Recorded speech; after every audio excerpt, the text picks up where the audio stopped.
Okay, we start with strings. This video will be mostly a recap of things you already know, maybe a small extension. Just as a reminder, string is a sequence of characters. Basically, you have some letters or spaces or some other maybe also numbers, commas, dots, some characters, and they are sequenced together. In Python, there is nothing. In some programming languages, there is a different type which stands for one character. In Python, it's not like this. In Python, everything is a string.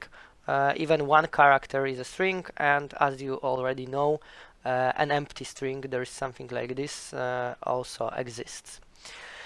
First of all, how you can define strings? Well, you've covered this so far, so just briefly, you can use single quotation marks to define strings. You can use double quotation marks.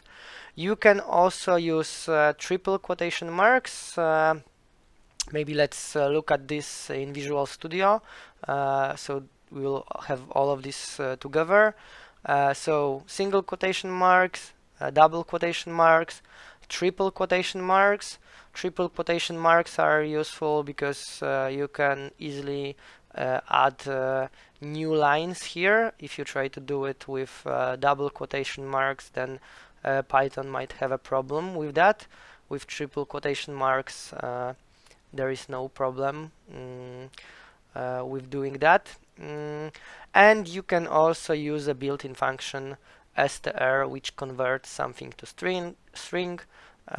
Here in this case it's float number converted to string. And we can actually run this script to see how it works. So we can see that a is equal to string between single quotation mark. Here this is b is a string in double quotation marks. Maybe let's change it so that we see that this is b. Here triple quotation marks.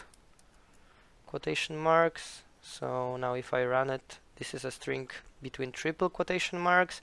You can see that I can add new lines here and everything will work as well.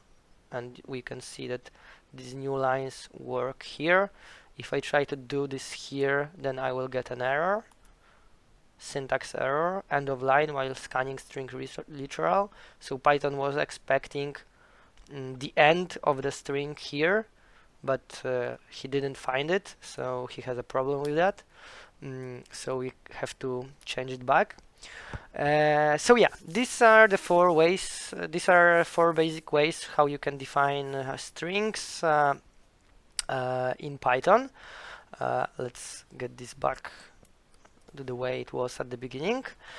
And some other extension over what you have already seen.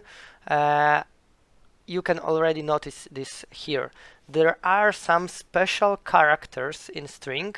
For instance, a new line is also a character, exactly in the same way as space is a character. And you can add new lines with if you do it by hand with triple quotation marks. But sometimes you are going through the text or creating a text based on some variables, and then you want to have an option to define this new line character in some other way. And there is a way to do it in Python. You basically use a backslash operator, and then you can use different things to express some special characters. So for instance, if I want to input a tab here, I can use this special character, so \t, and now my second string should have a tab inside it. You can see that it's actually here. Okay, so we have a new line, we have a tab operator, you have a complete, not complete list, but you have a list of most basic special characters in here.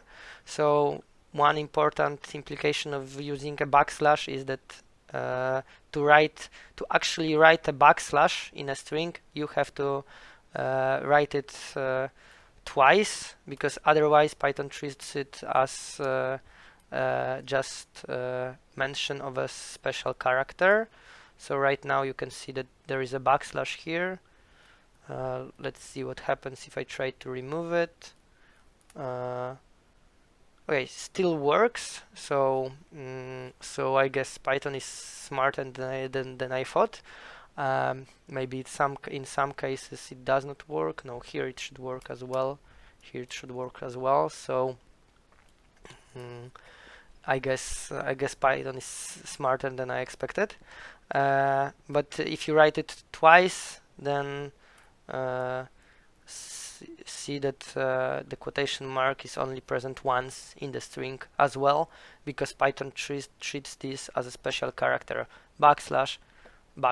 So backslash, first backslash means only that Python is expecting a special character. Okay, so this is a quick summary what we have learned so far about strings, maybe a little bit extended version. In the next video, we will talk about basic string operations.